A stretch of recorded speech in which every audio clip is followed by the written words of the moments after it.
Welcome back to another edition covering Division II baseball. This is our another weekend recap as I'm trying to figure out which week we're on, but another weekend recap. We're into March now of Division II baseball. Guess what, Will? Conference tournaments start next month, as early as next month. So we're fired up about that, but the season is rolling along, and speaking of rolling along, for updates for top 25, we will release that later today, but there are no new additions into the top 25, but there are some movements, so check that out later today when we post it.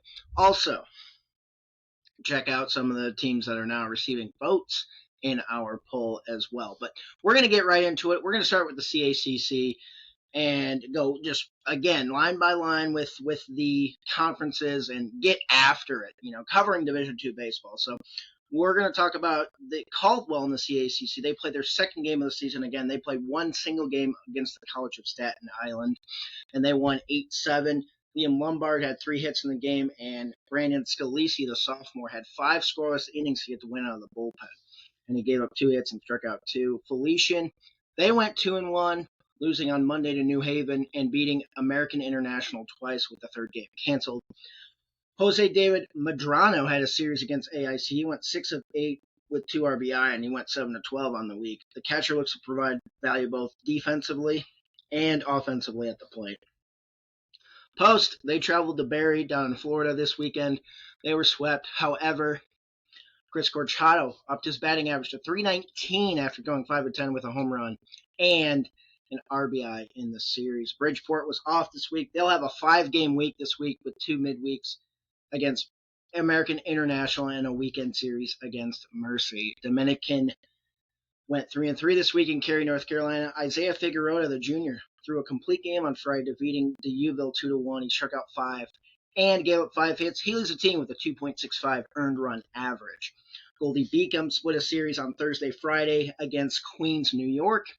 The Lightning won both games on Thursday before losing both games on Friday. Anthony Charles raised his batting average to a robust .452 after going 7 of 12 with 5 runs in the series, as he's 4th in the conference in hitting. Justin Jump once again pitched well for Goldie Beacom. He went 5 innings, gave up 2 hits, 1 run, struck out 5 in their Game 2 11-1 win. Jump is 3rd in the conference in ERA at 1.27 amongst qualified pitchers. Again, pitcher have thrown at least 1 inning per team game pitch. Wilmington, Delaware went 1-3 down in Florida. Their lone win was against Barry. Few pitchers threw well for multiple innings in relief for the Wildcats over the week.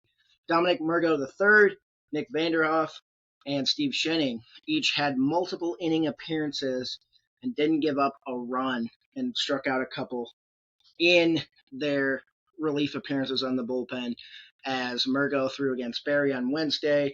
Vanderhoff also threw against Barry on Wednesday, and Schenning threw against Assumption on Thursday. Jefferson went 3-0 this week. They defeated Southern New Hampshire on Monday, March 4th, and swept Lincoln, PA in a Friday doubleheader. 2 games were postponed/canceled. Senior Chris McLean raised his batting average to .314 after going 5-11 with a home run and 2 RBI over the week. Chestnut Hill took 2 of 3 against West Virginia Wesleyan this weekend. Aiden Myers, the redshirt freshman, extended his hitting streak to 5 games after going 6 of 11 in the series with 2 doubles and 6 RBI. He leads the team in RBI with 10, but we also got to talk about freshman Michael Pasco. He's 5th in the conference in hitting at .436, so impressive stuff from a freshman though so far this season. Holy Family played 7 games in their 5 days on their Florida trip, going 2-5. Junior 2-way player John Martinez extended his hit streak to 7 games as he recorded a hit in the 5 games he played in Florida. He leads the team with a .394 batting average, and that covers up the CACC. Yes, Robert, a lot to talk about in that league as we now talk about the CCAA. And, for another week, we'll talk again about Cal State San Marcos, a team that's now 10-2 within this league, and a team we better talk about. They impressed over the weekend, taking 3 of 4 over Cal State San Bernardino. How about the top 3 hitters in the lineup for San Marcos this weekend? All 3 had at least 1 hit in each game. a really impressive mark. Phoenix Summe was 8 of 18. He scored 8 runs. Garrett Tennyson was the conference player of the week, going 9 of 15. Luke Reese, 8 of 14. So 8 hits, 9 hits, and 8 hits from the top 3 hitters in the order. And they did a lot of really good stuff. You got Phoenix hitting 345 atop that order right now. And that's pretty impressive, not including a guy like Ethan Rivera, who's hitting 426 and 47 at-bats. The Cougars have 7 players right now, 7 with 10 or more RBI on the season. Giovanni Del Negro, he did go 7 of 12 this weekend for CSU San Bernardino as he's starting to pick up, back up at least from the great 2023 campaign that he had. He's hitting 313 on the season, but it's San Marcos who's able to get the series victory, taking 3 of 4 in that one. It's Cal State Monterey Bay, 13-7 on the year now, 9-3 in conference play. They traveled to San Fran State. They took 3 of 4 in that series. J.J. Ingman continued to deliver at the plate. We've talked about him for weeks, it seems like, Robert, but for good reason. Another great week for him. 9 of 18. He has 6 RBI on the weekend, and sophomore Giovanni Costello was excellent out of the bullpen in game 2 of this series, going 5 no-hit innings, and he struck out 6 to get the win. Senior right-hander Ryan Platero performed at a high level for the Otters to clinch the series win. He went 6, gave up 3 hits, 1 run, 2 walks, and struck out 8 batters. David Eichhorn continued to throw the ball well for San Fran State, who is 13-8, 7-4 now in conference play, and their lone win in the series. It was because of him. He went 8 innings, 3 hits, and just 1 run. He struck out 6. And he's a guy who, right now, a 2.84 ERA, looking like one of the best arms in the league. How about this strikeout to walk ratio of 33-4 for him right now in 38 innings of work? How about Cal State LA as we continue to talk about it? They go and beat Dominguez Hills, getting a sweep at home at Reeder Field. Junior Malik Clayton was hot over the weekend. He went 6 of 9 with a home run and 5 driven in. Clayton is now hitting at a 367 clip, third on the team behind Isaiah Marquez, who's hitting 422. That's 6th best in the conference. And Matthew Petorsky, who's 437. That's best in the league. So Cal State LA's got a couple of really good bats. They're 11-7, now 5-3 in conference play after getting a sweep over Dominguez Hills. And Chico State, they're 11-6, now even 6-6 in conference play. They take 3 of 4 on the road as Stanislaus State, including a 26-run outburst in game 1 of the series. Junior Alexander Johnson played his way into hitting at the top of the lineup as he recorded 2+ hits in each game of the series. He went 9 of 17 with a home run and 8 runs driven in. So he's now hitting 438 on the season in 32 at-bats. Pretty impressive stuff from him.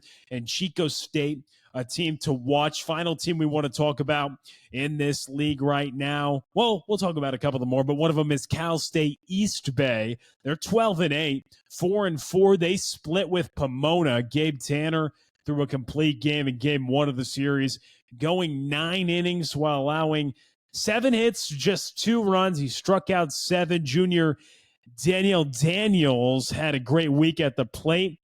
8 of 17 with 4 extra base hits and 4 RBI.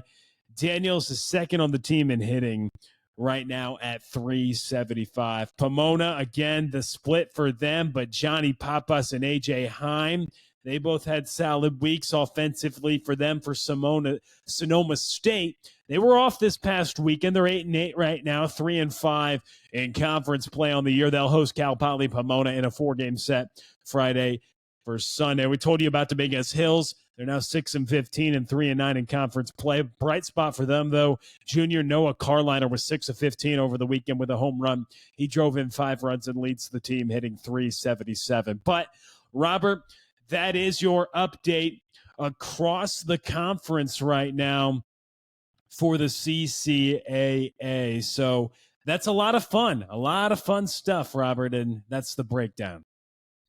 And we'll be very interested to see how the storyline of Cal State San Marcos continues with their impressive 10-2 start. I know, they and Monterey Bay are sitting at the top. A couple more weeks before they play, but that'll be definitely a series to watch in a few weeks. But speaking of series to watch, we had a few this weekend in the Conference Carolinas. We had two ranked series going between then number 21 Mount Olive and number 2 North Greenville, and then number 18 Barton and number 7 Young Harris. As North Greenville took 2 of 3 against Mount Olive, and Young Harris in a series that was Sunday-Monday took 2 of 3 at home against Barton. Greenville went 3-1 this week. Again, they did take 2 of 3 against Mount Olive, and they won a midweek game at home against a team that was receiving votes and still receiving votes in Limestone. We were able to see what could be the premier regular season pitching matchup on Sunday as Reese Fields went up against Eric Johnson, two stalwarts in the conference. Reese Fields bested them. They ended up winning that game 5-1, and they won the series. They're holding their place atop the Conference Carolinas as they're 8-1 in the conference, 19-4 overall. As well, they're tops in the country in ERA with a 3.27, or excuse me, not top in the country, top in the conference in ERA at 3.27. So David Lewis is now hit safely in 8 straight games. He went 6 of 13 on the weekend with 4 extra base hits and 3 RBIs. Lewis leads the conference in a myriad of categories amongst qualified players at hitting at 470, slugging at 1,036, and OPS at 1,585. However, Mount Olive, they did go 3-2 after that 1-2 series against Greenville, but they did sweep a midweek doubleheader against Dominican. But the big story for Mount Olive was they did something that hasn't been done in 8 years, as their 1-0 win on Saturday was the first time North Greenville has been shut out at home since February 2016. Senior Vito Paterno has been the spark at the top of this Mount Olive offense, going 9 of 18 with 7 runs and 2 RBI this past week, as he's tops in the teams in average, on base percentage, slugging percentage, and OPS. And Mount Olive currently has the best fielding percentage in the conference at 976. Young Harris, they moved up a spot from number 7 to number 6 in our rankings. They took a big home series win against then number 18 ranked Barton. They won 2 of 3 in that series. How about senior Zachary Murray stifling the Barton bats? The Cleveland, Georgia native went 7 2/3, allowed 7 hits, 1 run, and struck out 4 against a team that is tied for the conference lead in batting average. Dylan Beck, he closed out game 1, going an inning, a third against 4 saves, and then he threw the final 5 innings in game 3 of the series to get the win on Monday. He struck out 7, allowed just 1 run in the relief, as he's second in the conference in ERA at .91, exclusively out of the bullpen. Barton, like I mentioned, they had 1 win in that series, but it was behind the arm of Tanner Halverson. He threw a complete game, 7 innings, 4 hits, 1 run, 2 walks, struck out 11 batters. He also had a home run in that game, so he's really doing it on both sides of the ball. He's amongst the leaders nationally in strikeouts at 54 and whip at .94. Barton bats are tied for 9th in the country in batting average at .337. Francis Marion, they went 3-2 this week. They swept Chowan on the road in a 3-game set. Chaz DeBrule shoved yet again for Francis Marion, going 7, allowing 3 hits, 1 run, 2 walks, and striking out 8. DeBrule is definitely a player to watch this year. He sports a 1.13 ERA, which is 3rd in the conference, and a 1.03 whip. Belmont Abbey has been interesting. We had them ranked at the beginning of the season, but they picked up their 4th consecutive conference series win in one of the toughest conferences in Division II baseball, taking 2 of 3 at King. Connor Tucker's hitting .429 on the year, 2nd in the conference after a 9 for 17 performance with 2 RBI. Erskine took home a home series against Southern Wesleyan, winning 2 of 3. The Flying Fleet went 2-2 on the week. Last year's Conference Player of the Year and friend of the magazine, Dale Francis Jr. is continuing to find his groove. He went 8 of 15 with 3 home runs, 10 RBI, and 7 runs. He's hit safely in 11 of his last 14 games and leads the team in home runs at 7 and OPS at 1240, which is also 5th in the conference. But we also got to talk about Emmanuel. Emmanuel went on the road and took 2 of 3 against UNC Pembroke. They held a top 10 offense to just 4 runs a game when that Pembroke team going into the series averaged 11.7 runs per game. So hats off to that pitching staff. And that's because of senior Simon Boggy. He's been doing nothing but performing out of the bullpen for the Lions. He threw 4 scoreless across 3 appearances this week. 3 of those 4 innings against Pembroke, a 2-inning, closing out the final 2 innings in the second game of the series, and then closing out the final inning in the third game of the series. He has now recorded 10 consecutive appearances without allowing a run, as his ERA stands at 1.76 over 15 2/3. I guess I mentioned UNC Pembroke. They went 2-2 after dropping that series, but they did beat Glenville State. They scored 19 runs. They're the second best team in the country in runs at 242, and there are 12 different players with 10-plus runs and 11 different players with 10-plus RBI for this team. As like I said, they are tied for 9th right now in the country in batting average at 337. King, we mentioned them earlier, but freshman Nathan Borchardt has hit safely in 11 of his last 13 games. He's leading the team with a 354 batting average. And that will wrap up the discussion on the Conference Carolinas. Yeah, it's an interesting conference. It feels like, it's North Greenville against the world right now. But that second tier, and it's hard to say second tier, but just the second tier, of this league behind North Greenville, still pretty darn good.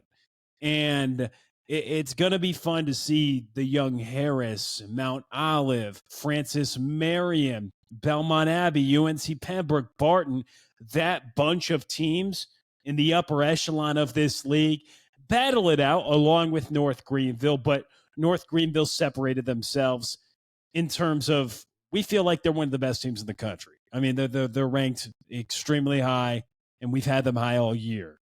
And they're cut from a different fabric. But the rest of this league, Young Harris, Mount Out, all the teams I mentioned are all really darn good teams. And you're not going to be surprised if you see a couple of Conference Carolina teams playing in a regional, in a super regional. So it'd be fun to see. And there's a lot of really good teams in this.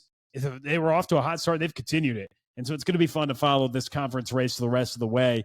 And, I talk highly about North Greenville, but everybody gets their best shot every week. You know that, too, to be the case. So, but they've risen to the occasion quite a bit. And as we continue to talk about conferences here, Robert, we're going to talk about the East Coast Conference. And it was Queens out of New York. They're 6-4 overall. They split a series against Goldie Beacom, going 2-2 in the 2 games where he recorded at least one at-bat. It was senior Nick Barrios who went 4 of 8 with a home run and had 3 runs driven in the series. Barrios leads the team. He's hitting 420 at-bats so far this season. So a pretty impressive mark for him.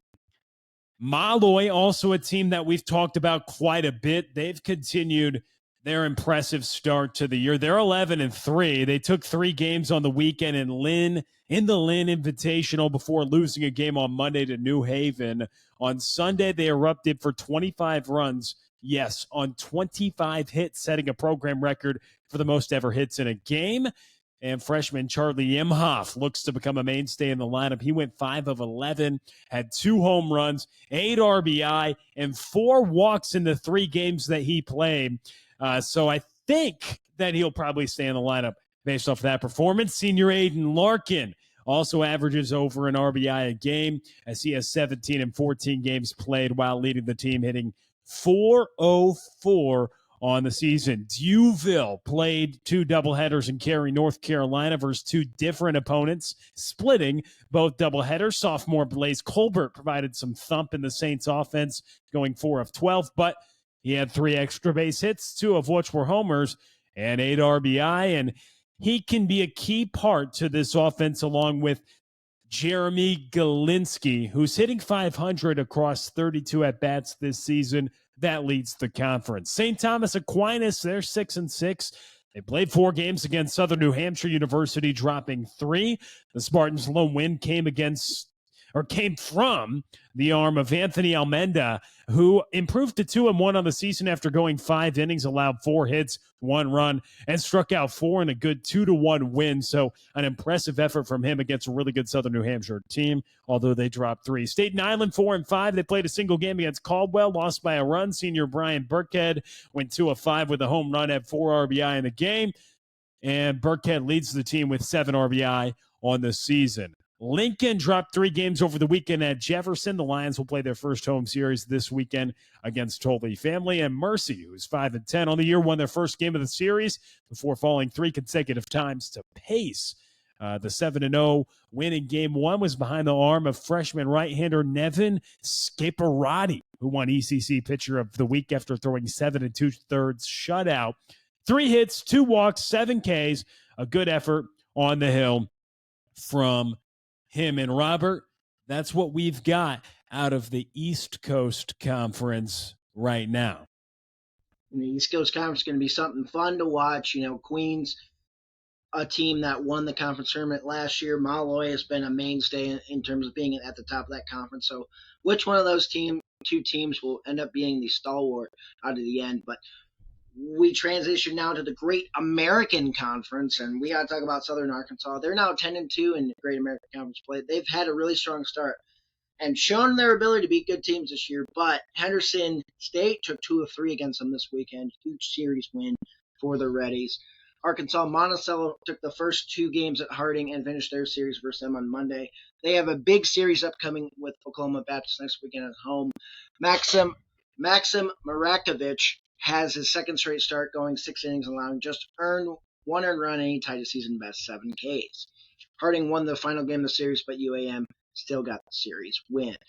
Northwestern Oklahoma State swept Southern Nazarene over the weekend in Alva, Oklahoma. Carson Wright had 6 hits and 7 RBI and totaled 2 home runs during the week. He leads the team in hitting at .389 with a 1306 OPS and has 6 doubles, 6 home runs, and 18 RBI on the season. They're now 8-4 in conference play. Despite a tough weekend, Weston Hicks went 6 of 14 last week for Southern Nazarene. Southwestern Oklahoma State took 2 of 3 versus East Central. Marco Barrera stayed hot, going 7-11 last week. He's hitting .448 on the season with 17 RBI and 4 home runs. He had 7 hits during the 3-game series and on a 9-game hitting streak. He's had 2 or more hits in each of his last 8 games. Get this, Will, and we mentioned it on DIVII Baseball on Twitter/X. He's 21 of 30 in his last 8 games, hitting .700. That's just absolutely impressive. So Marco Barrera is definitely a player to watch with what he's been doing over his last 30 at-bats. Arkansas Tech took 2 of 3 versus Ouachita Baptist. They got shutouts in the first 2 games, then fell in the finale 5-4, despite still getting the series behind dominant pitching. Emiliano Mata struggled this weekend, going 6 1/3 scoreless versus Ouachita Baptist with 6 strikeouts, while allowing just 2 singles for his best outing of the year. John Gray also went 5 shutout with 5 Ks and allowed 3 hits. Christian Olia has scored a run in 5 straight games and has 3 hits in the 3-game series, including a double. He has 3 doubles in the last 4 games. Oklahoma Baptist, they took the first 2 versus Southeastern Oklahoma State and fell in the finale on Monday. OBU is a sneaky strong team, as Will Connerly, that's a team he's going to keep his eye on, but also Robert Fry's going to keep his eye on as well. They played a lot of good teams, and the offense has proven to be legit.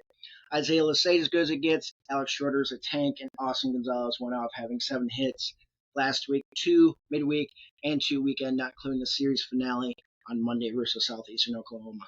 In those 4 games, you had 7 hits, 6 runs, a double, 2 home runs, and 4 RBI. Nolan Fiesel went 7 innings and allowed just 1 earned run versus Southeastern Oklahoma for OBU. He's allowed 2 or fewer earned runs and gone 5+ in each of his 4 starts. He's 4-2 with a 3.82 ERA, and that, in summation, is the Great American Conference.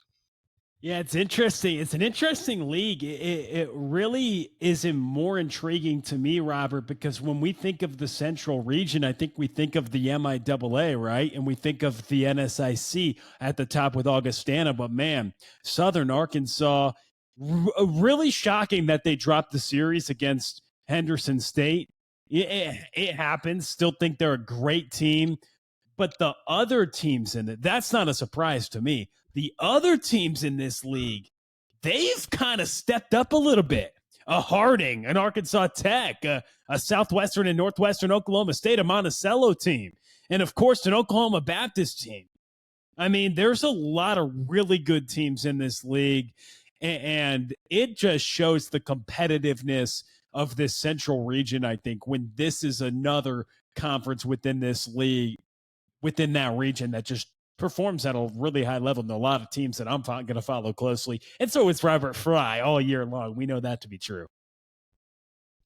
Absolutely will. And I mean, when you want to talk about the Great American Conference, like you said, the Central Region, them, the MIAA, NSIC, this is a lot of good teams at the top. And when we come to the season end where we're deciding regional and who gets a bid, hopefully these three conferences don't have a bid stolen by a team winning their conference tournament, because as of right now, it looks like there's 10 teams deserving of getting into that central region. So you better hope the top teams win their respective conference tournaments and the bubble teams can get in, because no matter what, it seems like a team that's deserving to get in won't get in.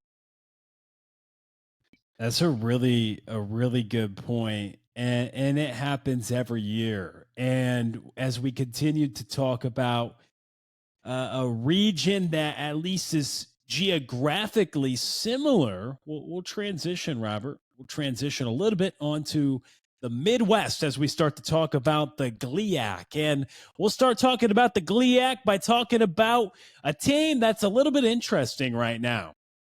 They're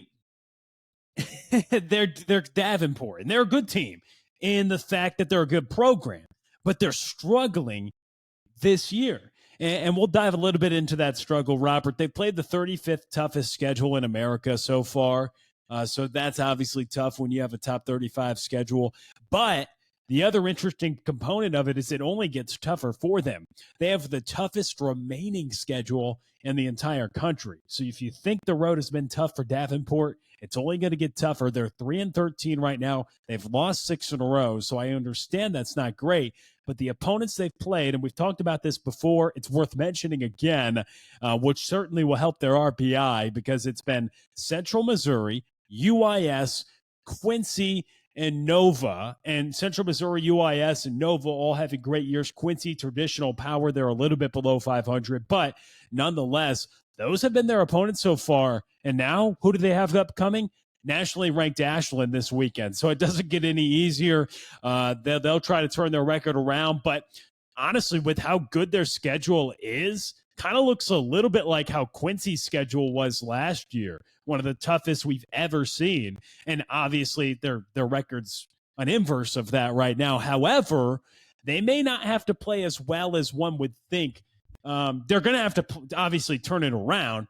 But if they get to 500 and they play really well in GLIAC play, those losses early on are going to help them a ton. And their in-region RPI is going to be decent because they've played some road teams that have been pretty tough. But that's something to talk about. Davenport, one team we will talk about that is playing well, is a team in Purdue Northwest. They're 7-1 to start the season. They've won 5 games in a row. They beat UIndy in a midweek last week, and they also won 2 versus Florida Tech in their Florida trip.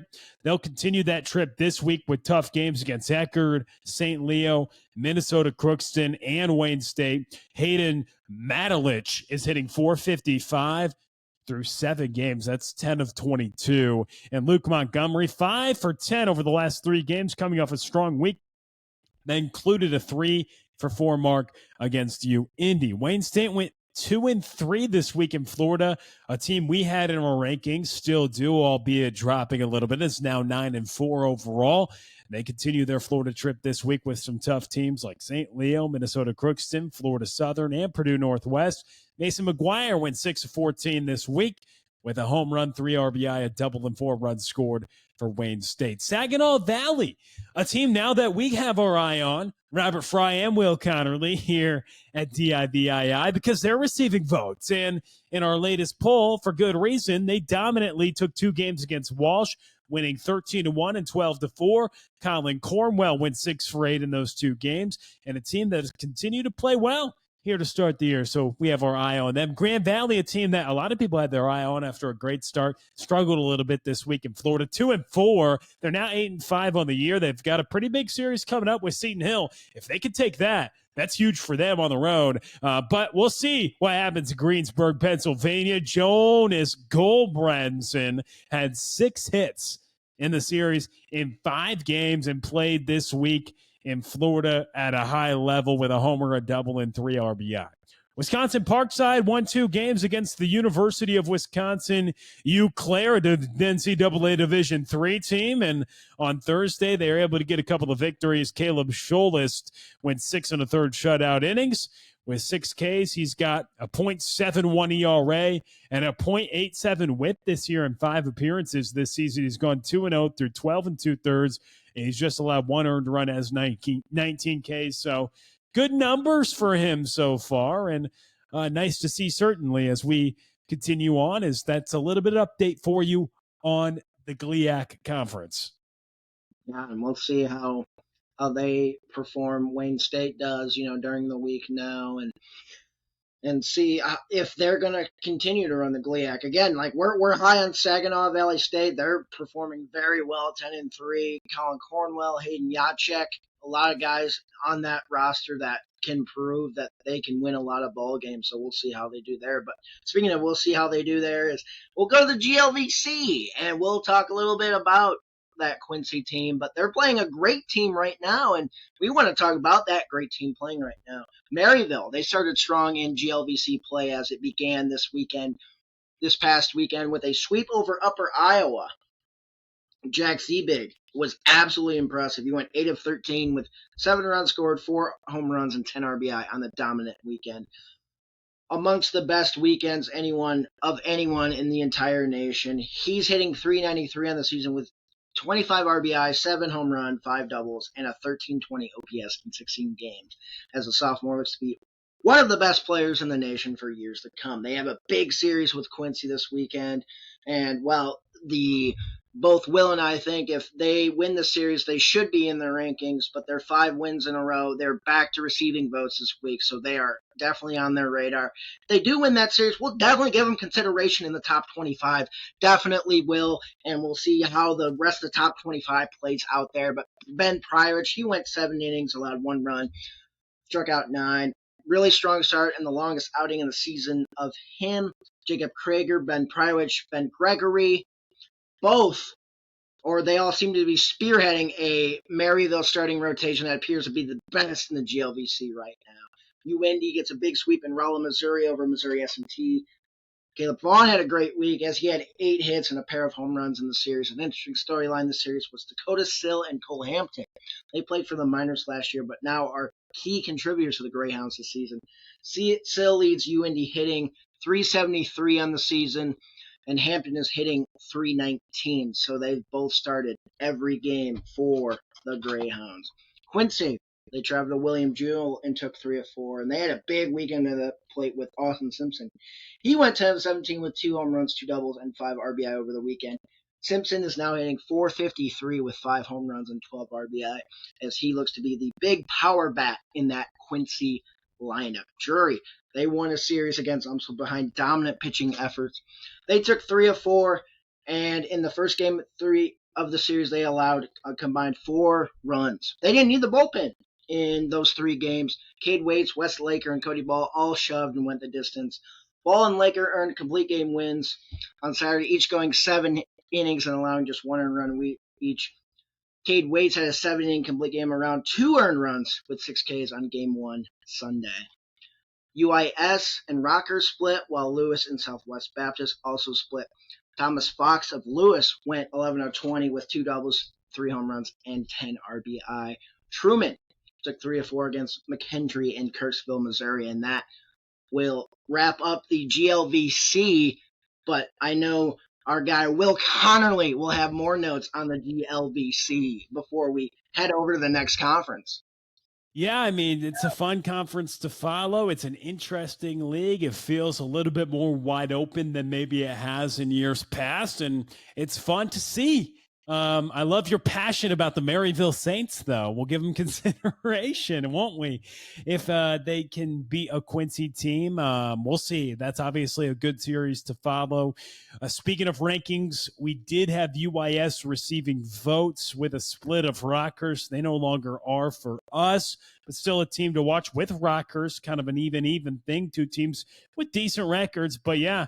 Great Lakes Valley Conference, always fun to talk about, but we'll continue to stay in the Midwest region, Robert, and go on to the Great Midwest Athletic Conference, the G-MAC, as we like to call it. And conference action begins this weekend for the GMAC, so that's exciting for a lot of people. And when we talk about the GMAC, Robert, we're going to be talking about an Ashland team. You know, I know over the years we've developed a great camaraderie over teams, right? You'll text me, I'll text you. How about this team? How about this team? How about an Ashland team is the conversation now. You know, some people across the country think they're a top 10 team. We move them up to 20 right now in the polls. They've won 7 games in a row to conclude their time, which was a good time at the Rustmat Invitational. Ben Peltz, Gavin Doubles, they're leading this offense right now, both hitting above 410. Zach Common, a man who was uncommon on the mound, went 6 shutout innings against Wayne State on Wednesday, 7 Ks and 1 walk for him. A really good arm who started his career at Bellarmine University. Findlay beat Mercyhurst on Sunday, and they play Salem twice on Monday. Cam Farrar, he's going nuts this year, hitting 404, and a pretty impressive mark for him with 16 runs driven in 13 games. Ohio Dominican, they're a team that's 7-4. They went 3-2 at the Rustmat. And a Walsh team above 500. They're 6-5. They went 4-2 in Tucson, Arizona over the last week plus. And Nick Lalithan went 7 innings against Southwest Minnesota, had 9 Ks, and did not allow a run. He has 28 Ks in 23 innings this season. He's 3-1 with a 3.13 ERA, so looks to be a really, really strong arm out of the GMAC this season, Robert. That's going to be a lot of fun to continue to follow and see what he does. Thomas Moore's Jack Purdue pitched well as well. They're 7-6 on the year. He went 7 innings, did not allow a run against Davis and Elkins with 7 Ks. Sam Bond, 9-16 last week at the plate for them. Lake Erie, they're 7-6 to start the year, but they're starting the year logging a lot of miles on a bus, starting the year with 23 straight road games. You saw that on DIVII's Twitter. They're road dogs. They certainly are, but they're 7-6 to start the year. And Garrett Esposito, 9 hits over the weekend. He's hitting .412 on the year. He had 4 RBI, a homer, and 3 doubles this weekend. This man, he's pretty good. He is pretty good. And another guy that's pretty good is the freshman from Cedarville. They got swept by Lee, but they've got a guy, a young buck who looks to be one of the best freshmen in the country. Boston Torres, a freshman All-American candidate, a 5'9", 190-pound lefty, had 9 hits in the series and 12 at-bats with a pair of doubles. Boston Torres is leading the Yellow Jackets right now, hitting .492, OPS around 13, and 14 RBI and 14 runs scored through 16 games, 8 doubles for the freshman. Man, he's got a great number, too. He wears number 99, so gotta love it. Gotta love it out of the GMAC. Robert, what are your thoughts? Absolutely. You love it out of GMAC. Ashland 10-1. They beat, for clarification, they beat Wayne State, Nebraska over the week. Because we do have 2 Wayne States here in Division II baseball. Good call. So, wanted to make sure that, but yeah, like, we're big on Ashland, and we'll see how they perform here the rest of the season. Ohio Dominican is another team. You know, they play Walsh this weekend, and we'll mention that a little bit down the road. But, you know, the GMAC, exciting to see as, you know, we think that one of these teams might be a carry team there, you know, with Ashland. So we'll see how that plays out. But we'll transition now, and we'll go to the Great Northwest Athletic Conference. And, well, Central Washington, they're 11-11 overall. They are 6-2 in the GNAC. They had good weekends at the plate from Andrew Sharp, Kevin Varner Jr., and Austin Olin. It was Daniel Sharon earned the GNAC Pitcher of the Week after helping the Wildcats win 1-0 to force a series split versus Western Oregon. He threw a complete game, one hitter. In 7 innings, he faced 19 batters, struck out 5, and gave up 3 walks. He has a 2.96 ERA across 27 and a third and 18 strikeouts. They'll take their bye week this week while prepping for MSU Billings on the 22nd. Western Oregon, Justin Herzog had 7 hits in the series split for Western Oregon, as he's hit safely in 6 of the last 7 games for the Wolves. He had 2 doubles, a home run, and 4 RBIs over the weekend. Montana State, they earned a series split at St. Martin's, winning a wild final game, 1-0. Montana State's Billings 2 losses this weekend were by just 1 run, as the staff gave up 7 runs in the 4-game set. In their game 1 win, Jake Finkelstein went 8 strong with 5 hits and no earned runs. Ty Miller followed by going 7 with 6 hits, 1 run, and 3 strikeouts. Jackson Betancourt in game 3 threw a complete game, going 6 with 5 hits allowed, 1 earned run, and 5 strikeouts. Ryan Cross closed out the impressive week of starting pitching by going 7 shutout with 2 hits, no runs, 1 walk, and 7 strikeouts. Overall, the Montana State Billings rotation went 28 innings, gave up 18 hits, 2 earned runs, and 15 strikeouts. They'll play at home for the first time this season against Northwest Nazarene. St. Martin's, their starting pitcher in the final game of the series, took a no-hitter to the 9th inning and ended up losing that game 1-0. So that's that for them. Northwest Nazarene, they were off this week. They're number 14 in our rankings. They did not play last weekend, and they have Montana State Billings coming up this weekend. Yeah, interesting league, Robert. I mean, smaller league, but you got how about a Central Washington 6-2 start top the standings right now? Man, Sharon's shoving. Sharon's shoving right now. But yeah, it'll be fun to see Northwest Nazarene, a team we both think highly of, Robert, continue it. So we'll continue it as well as we talk about the Gulf South Conference, Robert. The Gulf South Conference conversation will start with number 10, West Florida, who's now 14-6 on the year. They do a job. They take 2 of 3 against Mississippi College on the road. And it was junior Cade Manderscheid who threw a complete game in game 2, 7 innings, 1 run, 1 walk. He did allow 7 hits, but had 8 Ks. Man, it's an excellent 1-2 punch when you think about this West Florida team. And it's why we think about them so highly. We talk about a guy on the hill like Cade Manderscheid. Then you talk about a Dalton Newshander. They both got ERAs under 2.75. Newshander at 2.06, Manderscheid at 2.67, and a whip at 1.15 or lower. So the Argos are a pitching staff that's pretty good. They have a 4.10 ERA as a staff. That leads the conference. And perhaps one of the best 1-2 punches in the land. I mean, that's a really good 1-2 punch that they have, and that's what you need when you get into a super regional. You need a good game 1 and a good game 2, and they've got that. Mississippi College, 11-8, 4-5 in conference play. They have 2 hitters hitting above 400 on the year so far, Cole Drake and Wesley Sides. We've talked about Sides in previous issues, but not much about Cole Drake, as the junior outfielder has recorded at least 1 hit in 15 of the 17 games he's played in. In a battle of 2 top offenses in the league, Alabama Huntsville takes 2 of 3 at home against Delta State.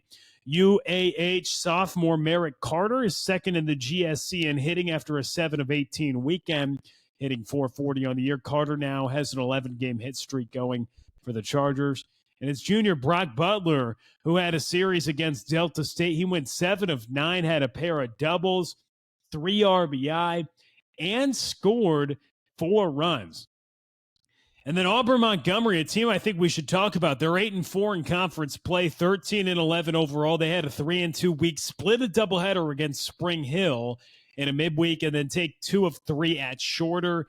And they were lifted by a pinch hit go-ahead 2 RBI single by Ashton Thomas in game 1 of the series to win 6-5. And young Ashton, he's going to be the hero in that one. Casey Clark, he went 9 of 19 and had a great week to become the 7th player on this Warhawk team to at least have a 300 average. Shorter, senior Jacob Pager is currently 5th in the conference in hitting, as he's an impressive 8 of 13 on the weekend with a home run and 8 RBI. His average is now 417, and it's among the national leaders for him in the RBI category as well, as he has 30 runs driven in on the year. Lee, a team that swept Cedarville in non-conference action this weekend, dropping a midweek to Lincoln Memorial.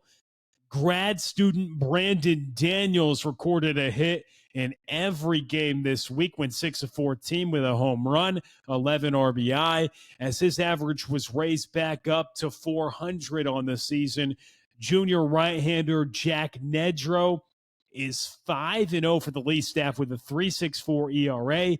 Keegan Gagliardo is also throwing the ball well with a 2.03 ERA in 31 innings, putting him at second in the conference in that metric. Montevideo is 13-9 on the year, 5-4 in conference play. They take a series at West Georgia, going 2-2 on the week, including a 22-run outburst in the series finale. Junior Connor Croson had a productive week at the plate. He went 8 of 15, scored 6 runs, drove in 4 more to go along with the home run as he boosted that old batting average from 400 to now 410 on the season. West Georgia, they dropped the series against Montevideo, but Luke Hatcher dropped a lot of extra bases hits relative to his hits, as he had 3 of his 5 hits on the weekend go for extra bases, which included a pair of round trippers. So Luke Hatcher did a good job. Valdosta State, a team that's 6-6 in conference play, 11-9 overall. They took a series at West Alabama. They went 2-2 on the week overall. Junior Ryan Romano leads the conference in hitting. He's hitting .455 and 55 at-bats. Jacob Harper is the third Blazer to raise his average above 400 after a 7 of 10 weekend. And then he also scored 4 runs. Dennis Pierce is also hitting .423 for Valdosta. So they are a pretty good bunch, hitting .311 as a group. And the Christian Brothers squad, 5-7 in conference play, but picked up a series win at home against Union. And they got the series win on a Gabe Walker walk-off 2-run home run. So that's electric. Christian Brothers 10-12 now, 5-7 as we mentioned in conference play. But Gabe Walker walking it off, you love to see it. Yeah, we love to see Gulf South Conference play. We'll have a lot to talk about with the Gulf South series to talk about this upcoming weekend. But before we talk about that, we're going to talk about the Lone Star Conference, and we're going to talk a lot about that Lone Star Conference as West Texas A&M. 15-5, still first place in the standings after taking 3 of 4 at home against Cameron. Ryan Camacho had 10 hits in the series with 6 RBI for West Texas A&M. They haven't played the toughest schedule yet with UTB, UT Tyler, and UAFS in the next 3 weeks for them. We should learn a lot about this group with 2 of those 3 being on the road. Give them credit for winning 15 of their first 20 conference games. Wyatt Grant was 9 of 16 last week for Cameron, but we got to talk about a hot Lubbock Christian team. They've won 9 straight. They swept back-to-back Lone Star Conference weekends. They're 17-7, both overall and in conference play. They have one of the most dynamic offenses in the nation right now. They're hitting .346, which is 5th in the country, with a 1,500 or 1,059 OPS as a team, and they've swept 43 bags in 24 games. They're also leading nationally with 21 triples. They're slugging .611 as a squad. Both amongst those numbers in the best in Division II. Jacob Gutierrez has 4 triples, 5 doubles, 6 home runs, and 26 RBI. He's hitting .422. All-American Carson Ogilvie is hitting .392 with 5 triples, 5 home runs, and 11 doubles, while Jared Gibson is hitting .431 with 19 RBI. They're averaging 12.7 runs per game during a 9-game win streak right now.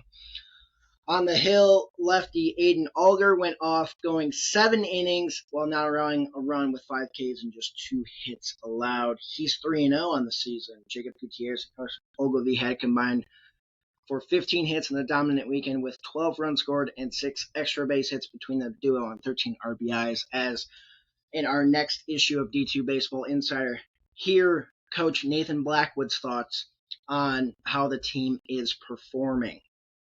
Angelo, they're looking like the team that they looked like last year. They've won 7 in a row. They swept Oklahoma Christian, who's lost 11 in a row. Elysia Gutierrez went 7 shutout innings and had 12 Ks and allowed just 1 hit versus Oklahoma Christian this weekend. Dex Daffy went 6 and 2/3 shutout with 6 Ks and 0 earned runs, while just allowing 2 hits as the follower, as Angelo State appears to be implementing a bit of an opener strategy, having a reliever start the first inning of the series, except for when Gutierrez starts. The staff for Angelo has a 3.08 strikeout to walk ratio, which is 4th in the nation, a key indicator in postseason success. Trip Clark, he went off again, 8 hits, 7 runs scored, 6 RBIs, and 4 doubles in the sweep. He's hitting .483 on the season with 39 RBI. Jacob Guerrero went 7-11 over the weekend.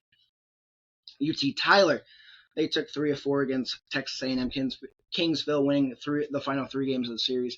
Sergio Lopez went 8 innings and allowed just 1 earned run, picking up the tough luck loss in a brilliant pitching effort with 8 strikeouts and 0 walks. He has a 2.89 ERA across 28 innings, and he's allowed just 2 runs in his last 20 innings. For UT Tyler, Gary Arredondo went 8 innings and did not allow an earned run while getting the win. He's been inserted in the rotation the last 3 weekends after being one of the best relievers in the nation last year, and he's done well as a starter. UAFS, they split with Texas A&M Internationals. They're both above 500 in Lone Star action.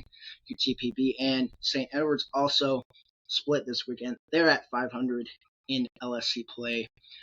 Eastern New Mexico stepped out of conference play and played New Mexico Highlands and won 2 games. They are at Cameron this weekend, and that, in essence, wraps up the Lone Star. Lone Star's wild, 48-50 being conference action. Talk about it all the time. Teams beat up on each other. Feels a little bit more open this year. And I like what you mentioned about a West Texas A&M team. I agree. Give them credit. 15-5 is impressive, but they definitely have had if there is, I know we talked to all the Lone Star coaches and they're like, hey, every weekend is tough, and I get it. But when you look at their schedule, their next 3 weekends will be much harder than their first few conference weekends. So I'm really intrigued to see if they can stay atop the conference, or it will be a surging Lubbock or surging Angelo team that takes it. And well, they have an opportunity to do it because not this weekend, but next weekend, Lubbock and Angelo play, which will be a primetime series that we will certainly detail and cover for you. But speaking of great series and great teams, we're going to talk about the MIAA. And we can't talk about the MIAA without starting and ending and talking about 2 of the best teams in the country in this conference right now, in Missouri Southern and Central Missouri. But it doesn't stop there. There's a lot of really good teams in this league. And we'll first talk about the Mules. You know, Central Missouri is Central Missouri. They continue to win. They swept Northwest Missouri State this weekend, scored 10-plus runs in each game. And they've been doing that for a while. They're 3rd in the country for a reason. They've won 8 straight. They've scored 10-plus in 8 straight. And during that win streak, they've hit .431 as a team, in 8-game stretch. I mean, that's unreal. And UCM looks to continue the success as they face Washburn, 2 of the best home run hitting teams in the country. Going to battle it out this weekend. Max Howley and Cole Moore, those 2 for Central Missouri, they stepped up big. 15 hits combined and 14 runs scored combined for the Mules as they together had 9 extra base hits and 21 RBI. It was a Max Howley and Cole Moore show. Max Holdy and Cole Moore show for Central Missouri, and they have a ton of bats on that team, and those are not the first 2 that you maybe think of, but they're the first 2 that certainly performed really well. This team leads the country, hitting .378 right now as a group, and they are 5th in scoring right now. So they do a good job. Connor Wolf also shoved for them, so certainly a team to look out for, and so is Missouri Southern, a team atop the MIAA with UCM after a sweep of Emporia State. Cole Gaiman did it again. Who's better than Cole Gaiman right now is my question. He's winning ball games. He's 5-0 through 6 starts, had a 1.59 ERA through 34 innings pitched. He went 7 innings, did not allow a run this past weekend against Emporia State, and he is not allowed to run over his last 12 innings of work and has only surrendered 3 hits in that span as well, which spans over his last 2 starts. And when Gaiman toes the rubber, Missouri Southern has not lost. Drew Townsend also had 6 hits in the 3-game series for Missouri Southern. Pittsburgh State and Washburn, they're both 7-2 as well in league play as we start talking about other great teams in this league, two really good teams that make this league deeper and make the upper echelon of this conference more entertaining to follow within this central region, as we mentioned when we talked about the GAC. Pitt State, though, they went on the road. They swept Rogers State in what was an intriguing matchup, and they've swept the last two MIAA weekends. The Gorillas are a good group, and being a good Rogers State team, you have to be impressed with that, and then also topping Northwest Missouri State the weekend before, and now they're hosting Missouri Southern upcoming this weekend. So Pitt State, Missouri Southern, that's going to be fun. Tanner Leslie was having fun on the mound for the Gorillas, though he went 7 innings, did not allow an earned run, and didn't surrender to walk either. He just needed 78 pitches to toss the 7-inning complete game. Washburn, they're raking. They swept Missouri Western on the road this week, scoring 10-plus in each game. They play UCM this weekend. Cooper Colgrim went 6 2/3 with just 1 earned run allowed, and they've won 3 of his last 4 outings. Washburn, though, they've hit 45 homers through 20 games. That leads the nation in home run per game, and they've got a trio right now, a trio of guys, because this is a group right now that is hitting north of 1,000 OPS as a team right now. And McHarg, Jay, and Savage, those 3 in 20 games have combined for 25 homers, just the 3 of them. So that's an impressive trio in the middle of that Washburn order. It's going to be tough to beat. Central Oklahoma swept Newman and now are above 500 in MIAA play. They'll take on Fort Hays State next weekend, who swept Northeastern State this past weekend. Cade Robertson went 6-17 last week for Central Oklahoma. Elliot Herman went 6 of 11 with 3 runs scored, had 8 ribbies, 1 double, 2 homers this weekend in their weekend sweep over Northeastern State for Fort Hays. And they have now won 5 in a row. He's hitting .304 on the year with 7 home runs and 27 RBI. He's had 1+ RBI in 7 straight and has 16 over the last 7 games. So Fort Hays, a team that's turning it on as well. And that is us turning off the switch on the MIAA. As Robert, it's a fun league to cover and a lot of really good teams. A lot of teams, 4 of the top 7 home run hitting teams in this conference. They fly it out the yard. They do a lot. Absolutely. And like I mentioned earlier, 10 deserving teams have come from the MIAA. So there's a lot of really good teams there that are making their case to, if they can't win the MIAA, whether regular season or conference tournament, they have a strong bid, especially with the 2 teams at the top, Central Missouri and Missouri Southern. But as we focus on now, we'll focus on into the MEC conference, the Mountain East. And thank you to JP Ranieri for covering this conference every week. As JP Ranieri mentions that West Liberty, James Salvatore earned title the Mountain East Player of the Week. He had a batting streak of 4-game clash. He delivered a double, 2 triples, 3 home runs, and 6 RBI with 2 stolen bases over the week. So impressive stuff there. Chris Morris of West Virginia State was Pitcher of the Week.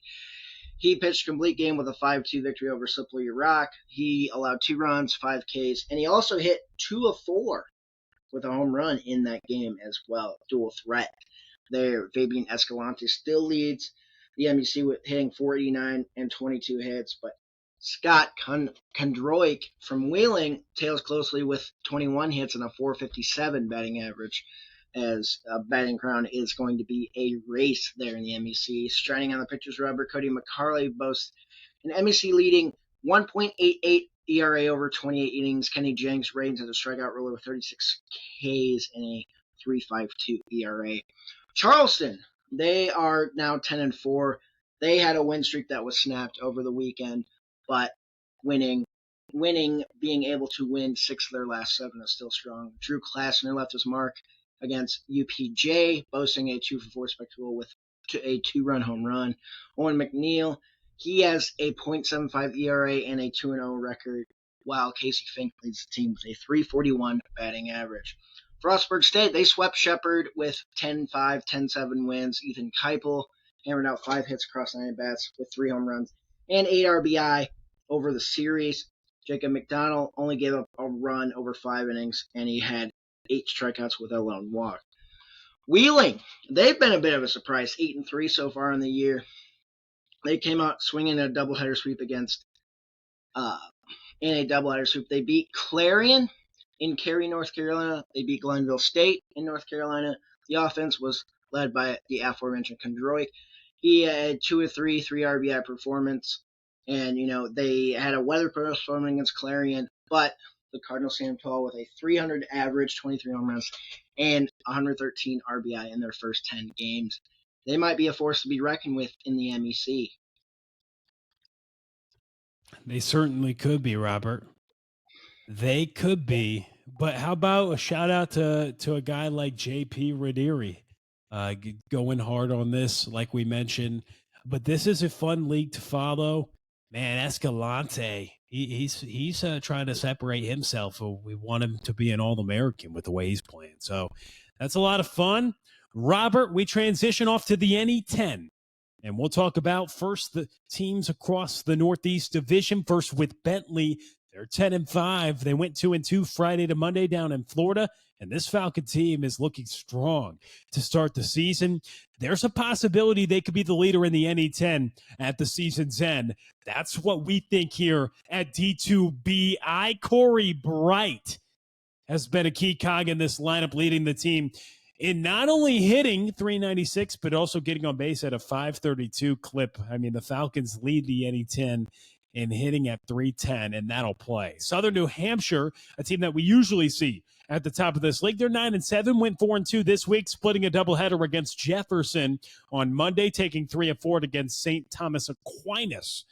Over the weekend, the highlight of the weekend for the Penmen was Harry Vargas Segura. Vargas Segura went 6 of 10, 7 walks, a double, a pair of homers, 6 RBI, 9 runs scored, and had 4 swiped bags. Vargas Segura, currently 4th in the conference in hitting at .423, leads the NE10 with a baker's dozen, 13 swipe bags, and Jorge Burgos leads the conference with 7 home runs and 22 driven in. St. Anselm 5-7. They went 2-1 over the weekend in Cary, North Carolina, playing against St. Rose and Dominican. And it was freshman Maverick Bordeaux who showed out for the Hawks. He went 7 of 11. With 3 doubles, Bordeaux looks to become a starter at the top of the lineup for St. Anselm. The Hawks are 3rd in the conference in ERA at .391, and they look to continue their success on the mound next weekend against a good Slippery Rock team out of the PSAC. Franklin Pierce, 4-5. They defeated St. Michael's twice in non-conference play this past weekend.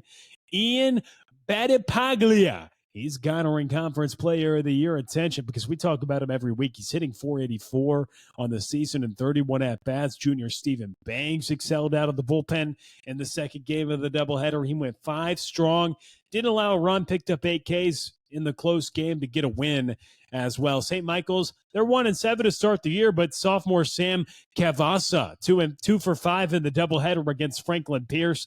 He drove in 3. He leads the team hitting .391 through 8 games. And in the Southwest Division, we'll talk about Southern Connecticut State. They're 8-5. They won 2 of 3 games in the Lynn Invite in Boca Raton, Florida this weekend, including a 20-run outburst on Saturday. Junior Mike Talavera raised his batting average 82 points from 296 after a 7 of 12 weekend at the plate where he drove in 5. Junior Jake Gretadura also 3 hits in the weekend, and that was a good 10-2 win over Bentley as he leads the Owls with a .395 batting average. And redshirt sophomore Mike Strasturma also leads the team with a .291 ERA, an impressive 28-5 strikeout to walk ratio as well. And he threw 6 innings of 1-run ball. He was able to get 10 Ks as well. So Southern Connecticut State, a team to look out atop this Southwest Division. Pace, they took 3 of 4 against Mercy this past weekend. Dan Brown showed out in game 2 of the series. The senior threw 5 innings, 1 hit, no runs, struck out 7, leading the Setters to a 9-3 dub. Grad student Matthew Rinaldi upped his average to a team-leading 393 after going 4 of 10 over the weekend. Pace leads the conference in team ERA at an outstanding 2.82 figure. And it will be put to the test this weekend against an Adelphi team who's hitting above 300 on the year. Speaking of Adelphi, they're 5-6, and the Panthers went 1-2 on their spring break trip in Cary, North Carolina. They're 12-4. Their 12-4 win on Friday was led by grad catcher Alex Mag, who went 3 of 5 in that game, and is second in the NE10, hitting .450 above teammate Albert Ramos, whose 5 of 12 weekend pushed him to an average of .425 on the year. Adelphi will face the best staff in the conference by ERA next weekend, the aforementioned Pace. New Haven 5-6, impressed by going 4-0 over the weekend. That spanned from Monday to Monday. The Chargers are led on the mound by junior lefty Liam Carroll. He threw a gem. Complete game shutout, going 9, 4 hits, no runs, 1 walk, struck out a dozen. And he spun his 3rd consecutive game without allowing a run. He now has 21 strikeouts to 4 walks on the year in 22 innings as the Massapequa Park, New York native is an early favorite to be the NE10 pitcher of the year with a 0 ERA in 3 starts. St. Rose 5-7, and they went 3-2 over the weekend playing Francis Marion and playing a few teams in Cary, North Carolina. Luis Gendron performed well this week for St. Rose. He went 7 of 13, and he was able to drive in 3 runs. The Levis, Quebec native, is 5th in the conference with a .417 batting average. American International, they're 4-9 on the year. They played 2 games this weekend, dropping both leadoff hitter Brendan Edvardson. Provided a spark for AIC, hit with 5 hits and 8 at-bats. Atop that order, he also leads the team with 10 stolen bases. But that is your update on the NE10. Some good teams atop that conference, Robert, with Bentley, obviously SNHU, and a little bit of Southern Con State for you as well. So some fun teams to follow there. Absolutely, Will. And speaking of fun teams to follow, we'll transition now from the NE10 to the NSIC, the last leg of that central region. And we're going to talk a little bit about Augustana, as we should. They've won 8 in a row. They're playing great baseball. They're 10-2 and 4-0 in NSIC play. They take on St. Cloud State, who's also 4-0 in a neutral site in Omaha. St. Cloud will resume their action after an 18-day hiatus. Number 11, Augustana, dominated Bemidji State over the weekend as their rotation went nuts. How about the performance of the rotation for the Vikings this weekend? They didn't allow a single run. Caleb Sari, our national pitcher of the week, he went 9 innings, complete game shutout, 1 hit, no runs, 1 walk, and 17 strikeouts. Is it too late to say sorry? We don't think so. But as we go on, Ashton Mychek, he went 6 innings, 2 hits, 0 runs, 3 walks, 10 Ks. Saturday game 2, Ethan Cole went 5 innings, 2 hits, no runs, 1 walk, 11 Ks. J.D. Hennon on Sunday went 6 hits, 1 hit, no runs, a walk, and 8 strikeouts. So combined between the 4 starters, you have 46 strikeouts across 26 innings. So really impressive. The offense had a slash line of 366, 490, 699, and scored 48 runs in those 4 games. Jack Hines and Dre Dirksen were very productive at the plate this weekend. Hines went 8 of 13 with 2 doubles and 2 home runs and 8 RBI. Dirksen went 5 for 11. Dirksen is hitting 395 on the season, a 1500 OPS with 6 home runs, a triple, 2 doubles, and has scored 16 runs in 12 games. His .974 slugging percentage is amongst the best in the nation. Augustana leads the country in strikeout to walk ratio and is 4th in scoring. Wayne State, Nebraska is 12-6. So we got to talk about them. They're 7-1 in conference play, but they were in the rust mat this past week and went 4-2. Carter Thomas is hitting a robust .521 this season with 4 doubles and 13 RBI and 15 runs scored. He went 12 of 18 with 7 runs scored with a double and 7 RBI in Florida over the last week. Minnesota State is 9-9 and 5-3 in NSIC play and has won 3 games in a row. They took 3 of 4 against Somer State on the road. Matthew Fleshacker had 5 hits in the series and scored 8 runs. Concordia St. Paul, we should be talking about them. They're 11-2 and 3-1 in NSIC play. They went 5-1 in Tucson, Arizona, and play Mary this weekend in conference action. They're tearing the cover off the baseball. Like I said, they went 5-1, and they're hitting .360, which is third in the country as a team, and they have an OPS over 1,000. Their 11.4 runs per game is second in the nation behind number 1 Tampa. Through 13 games, they already have 5 players with 21-plus RBI. Nick Timpson, who has 10 hits in 6 games. In Arizona, is hitting .460 on the year. Bennett McCullough is hitting .500 through 14 games. Jaden Werner is hitting .444 with 6 doubles, a triple, and 3 home runs. Nolan Juliar is hitting .389 with 25 RBI. Mason Nadolny leads the team with 6 home runs and 23 RBI. But we also got to mention Southwest Minnesota State. Colby Kaiser, he set a program record for strikeouts with 16 on Saturday, the second highest this season among strikeouts. They also set a program record for team strikeouts on that same game with 19 on Saturday. They ended up losing 2-1 in that game. Minot State took 3 of 4 versus Winona State. Ricky Apodaca had 9 hits in 4 games for Winona during the series, and his hitting .556 on the season with 8 doubles and 20 RBI. 9 multi-hits through 13 games as Ricky Apodaca is performing at such a high level. He really is. And this conference is, man, I mean, Concordia St. Paul team, an Augustana team. I mean, there's some offense here in the NSIC, isn't there, Robert? Absolutely there is. We're excited to see it. And we're going to be excited to continue to talk about conferences here with getting detailed breakdowns of every conference in Division II baseball as we talk about the Pac West. Fresno Pacific is a team we're going to talk about first. They're 10-8 overall, 6-6 in Pac West play, but they've now won 6 of their last 8. They're going 6-2 in their Hawaii trip. An impressive thing that we're going to talk about against Chaminade and Hawaii Pacific. They took 3 of 4 against a solid Hawaii Pacific team this weekend. So a little momentum right now for Fresno Pacific. Senior Dante Valdez leads the team in hitting at .400, mainly from a 7 of 14 with a home run and 6 RBI performance in the 4-game set against Hawaii Pacific. He's 13 of 29 in 8 games in Hawaii. That's pretty good. Trip in Hawaii.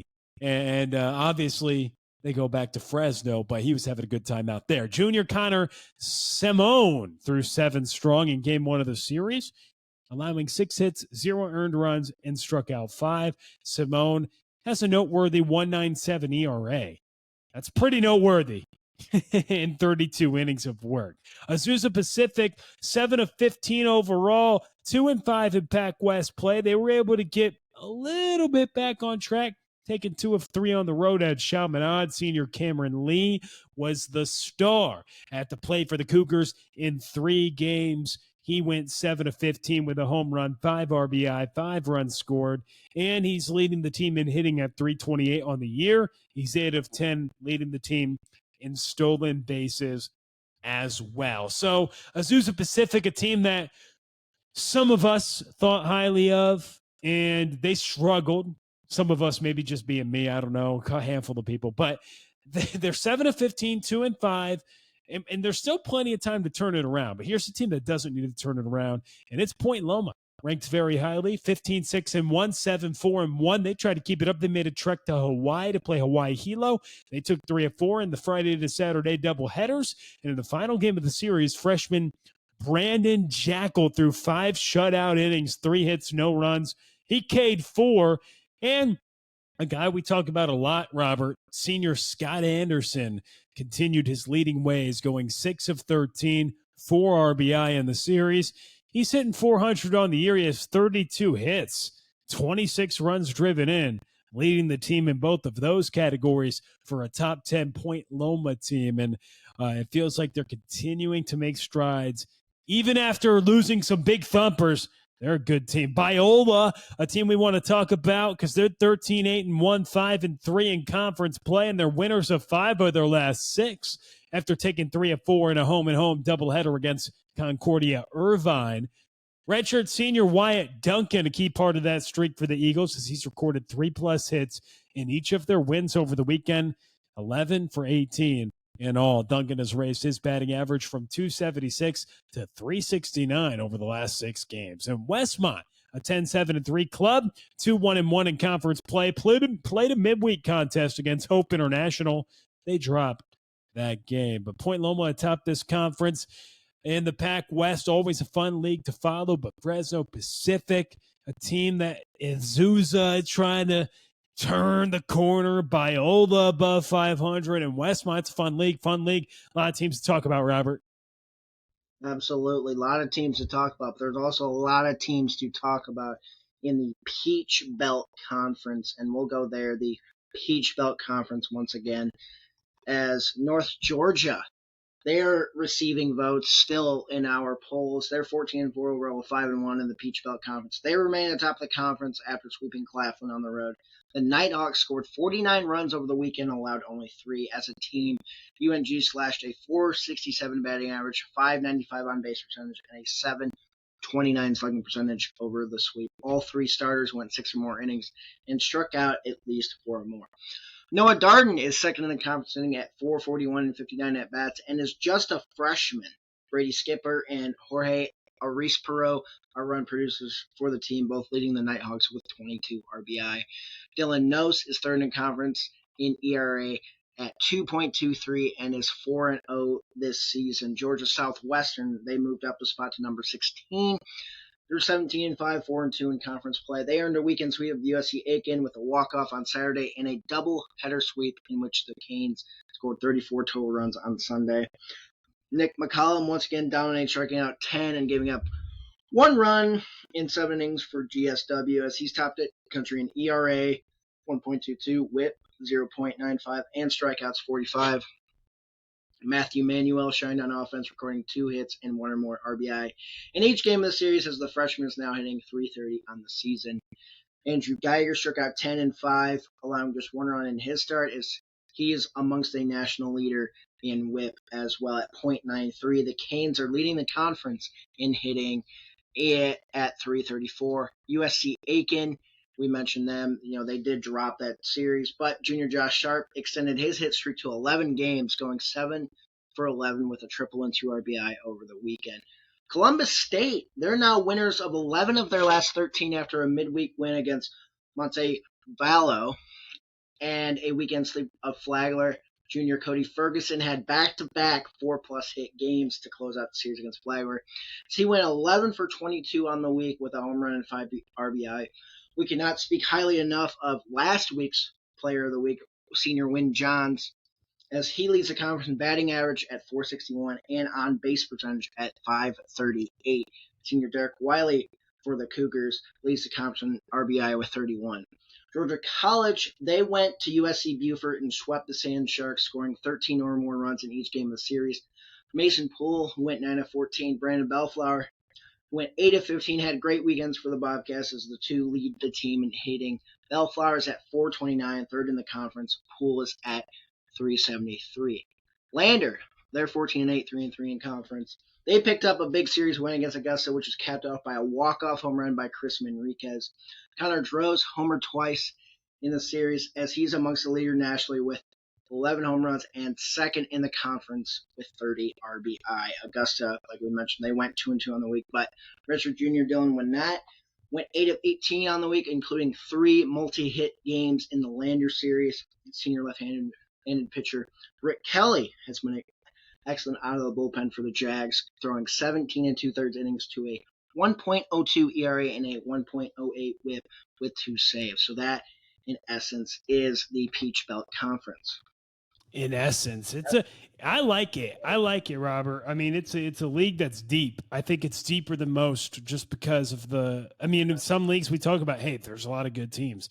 Right here, it's not that there's not a lot of good teams. It's that maybe the top isn't like some of the other leagues, but deepness-wise, it's fun to see. And there's no league that is deeper literally than the league that we're going to talk about, and it's just because of the sheer fact that they are deep, but they're deep because they have a lot of teams, Robert, and that's the PSAC as we continue to talk about it.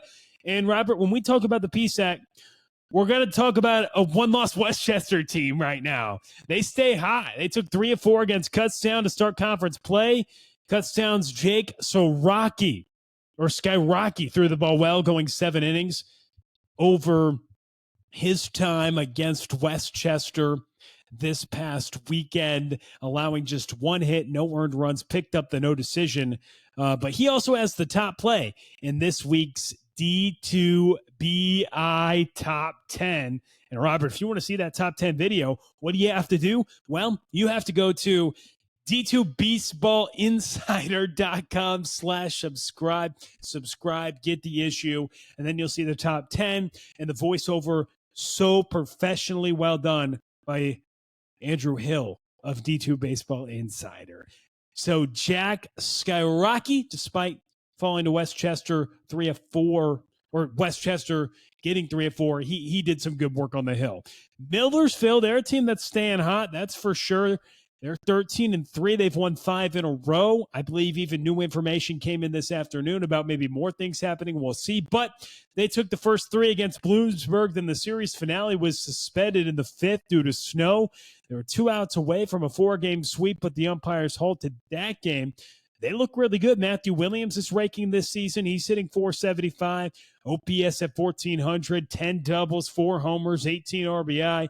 That's solid through 16 games. Looks like one of the best players in the land. Alex Mycutt looks like one of the best arms in the land. 7 innings and 10 Ks for him over the weekend against Bloomsburg, while allowing just 1 earned on 2 hits on the season, Robert. 4-0 with a 1.17 ERA, 40 Ks, just 8 walks on the year with 2 complete games. Opponents are just hitting 152 off the 6'5", 225-pound grad student.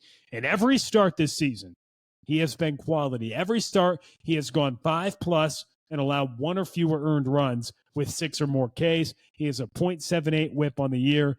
And Mark McNeely was also 5 of 9 at the plate for Millersville. East Stroudsburg also did well. They swept Lock Haven. They've won 8 in a row. Ryan DeWeese threw the ball well, maybe as well as anybody in this conference this week, as he was a conference pitcher of the week honoree after going 7 innings, 8 Ks, did not allow a run, and he is not allowed a run in each of his last 2 starts.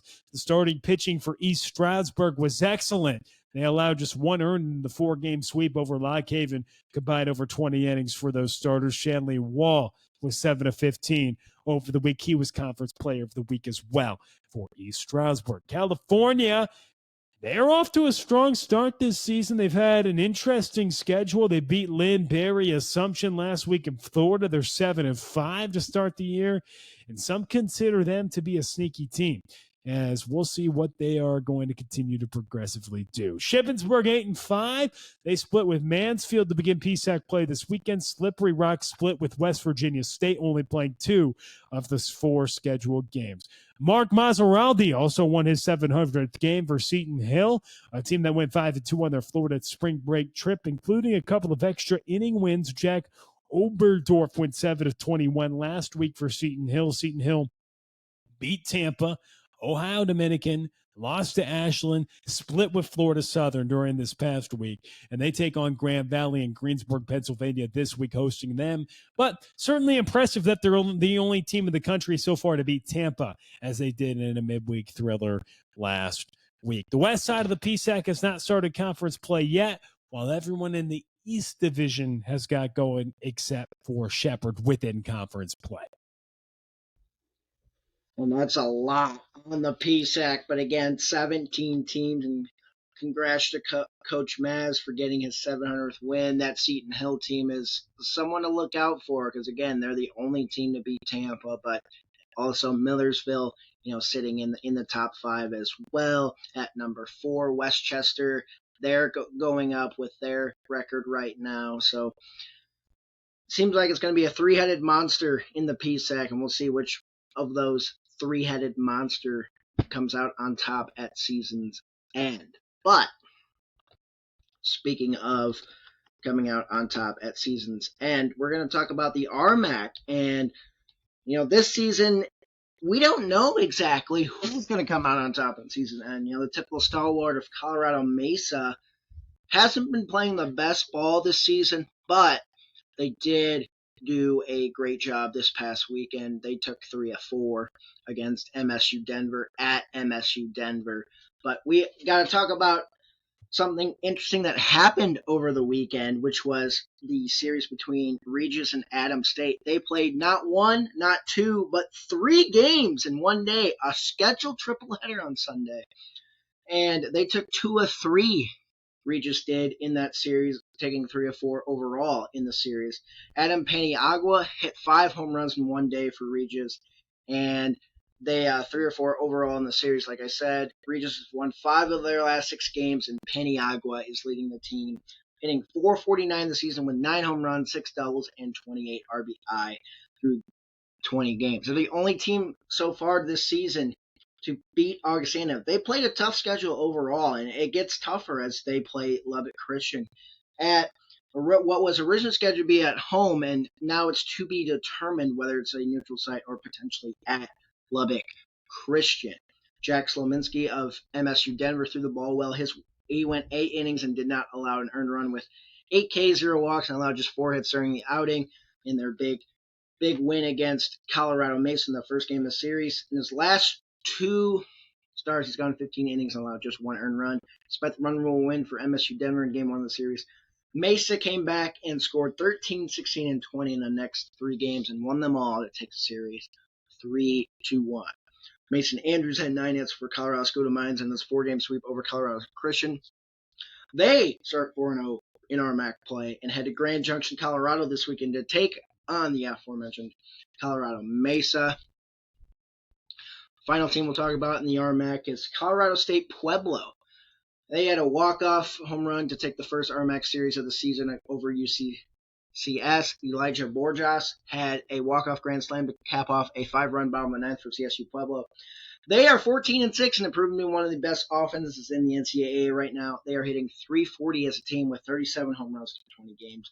We know runs get scored in the RMAC. Not many teams are spraying the ball around the yard like Colorado State Pueblo is right now.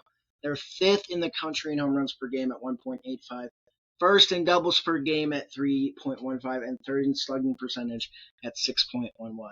Christian Castaneda is hitting .431 with 10 home runs and 11 doubles with 35 RBI through 20 games. He's slugging 1,000, which is the 3rd best mark in Division II. Like I said, Colorado State Pueblo is 14-6 with 3-1 in RMAC play. Tyler Curtis, he went 9 innings and allowed 3 earned runs with 8 Ks. He's gone 7 or more innings in each of his last 3 starts, and Pueblo has won every time he has pitched this season. He's 4-0 with a 2.65 ERA through 5 starts, and he's averaging just about 6 2/3 innings per start. That's impressive that they're getting length out of him, Robert, along with the fact that that offense is dynamic. And you're right, a little bit wide open with Regis being good, Pueblo being good, MSU Denver and Mesa being those powers. It's an interesting league right now for sure within that South Central Regional.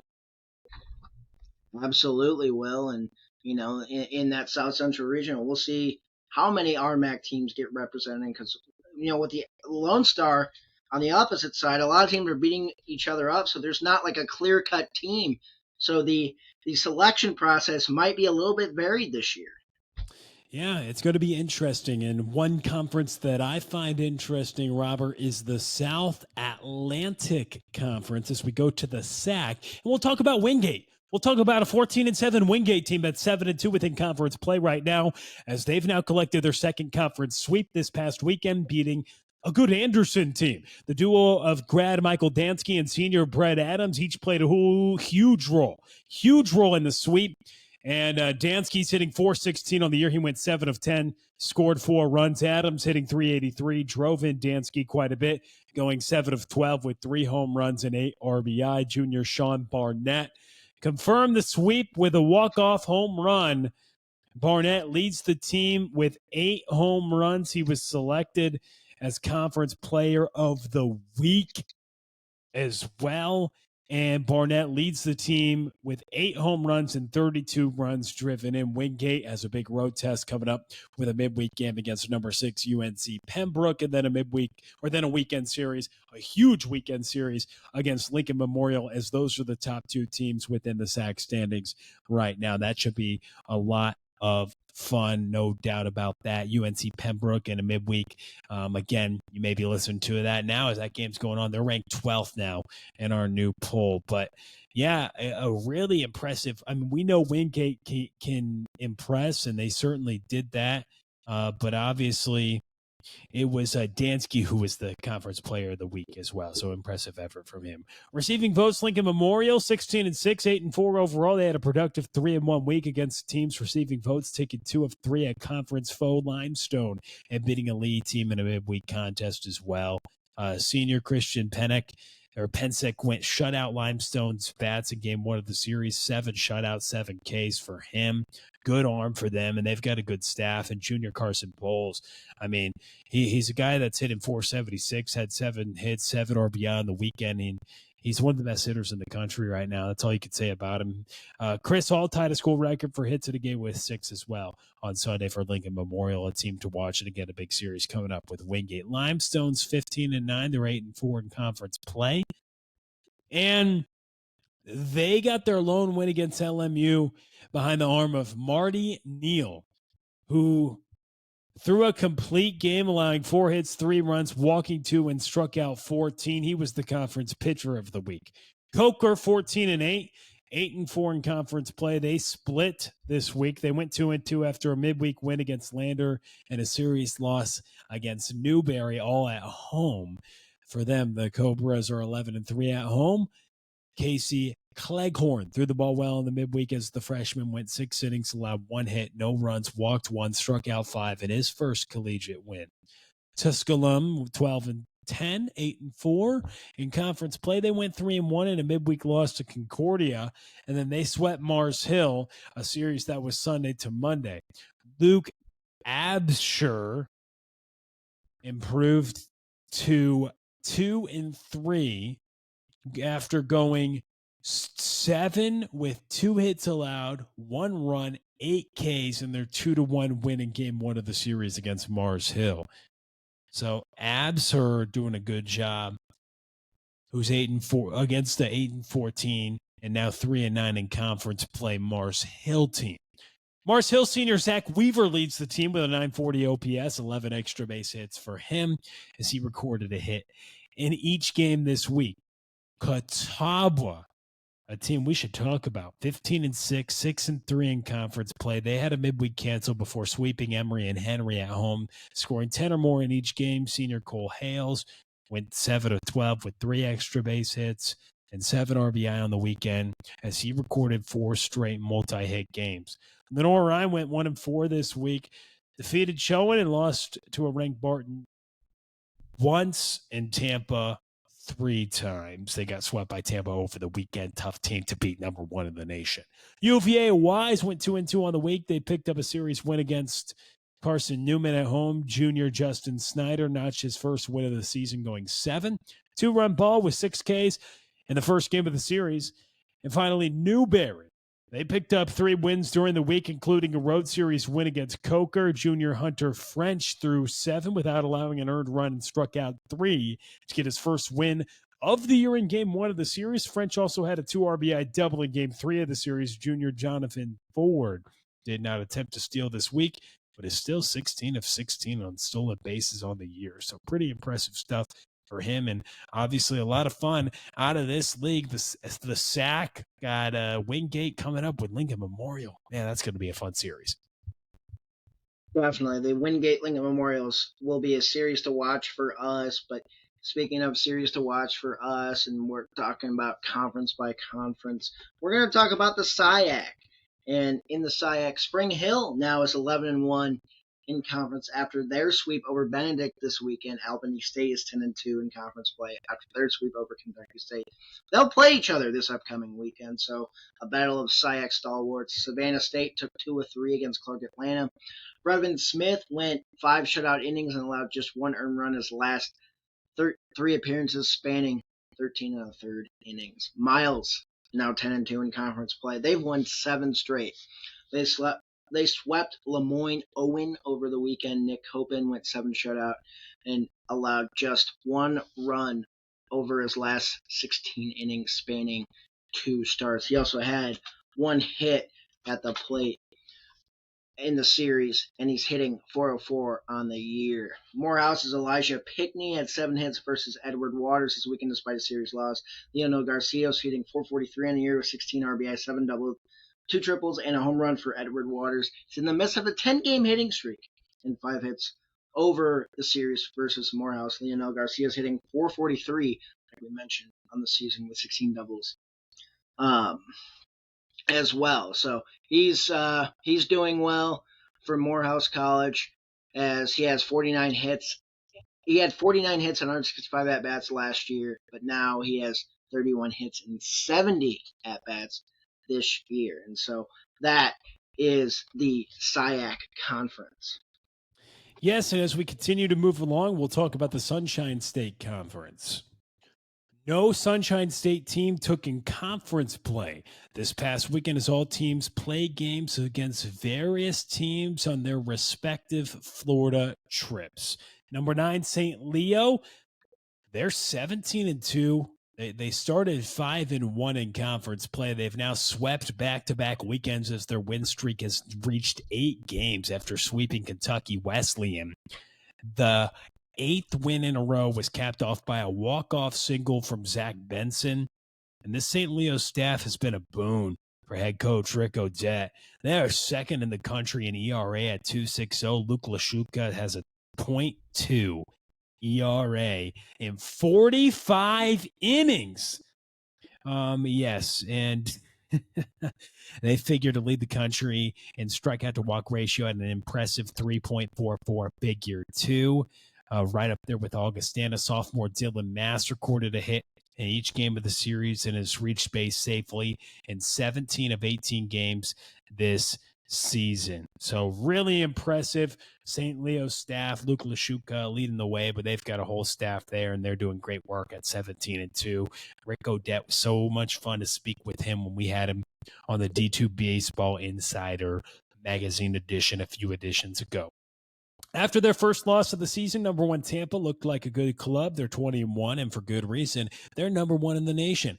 They responded by sweeping a good Lenore 9 team in non-conference play. Mike Valdez had one of the best weekends a hitter can have, and hear from him in our latest issue of D2 Baseball Insider as he was our national D2 Baseball Insider hitter of the week. And why is that? He went 10 of 13, 3 doubles, a triple, a homer, and 5 RBI. Valdez completed the cycle on Sunday as well. The first since 2019 for Tampa, as he was selected as our national hitter of the week. The Spartans are in historic territory with a plus 183 run differential in 21 games.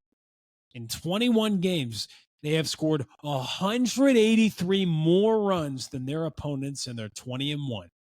And they lead the nation in ERA, WHIP, and they're top 3 in the nation in OBP at .479. They also lead the nation in scoring. So that's good. That's a good formula, Robert, when you lead the nation in fewest runs allowed and most runs scored, and that's why you're on a historic pace for number 1 Tampa. Lynn, 13-9. They're 3-3 in conference play after a rough 2-3 week playing against 4 different teams.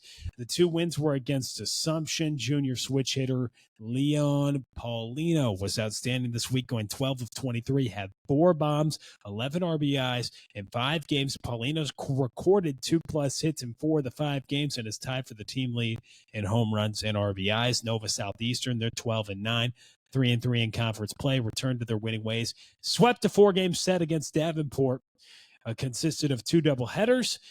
Grab Boris Pena recorded a hit in each game of the series. He went 7 of 13 overall, drove in 3 runs, brought his average up to 304 on the year, and looks to regain some success to continue to be a potent hitter.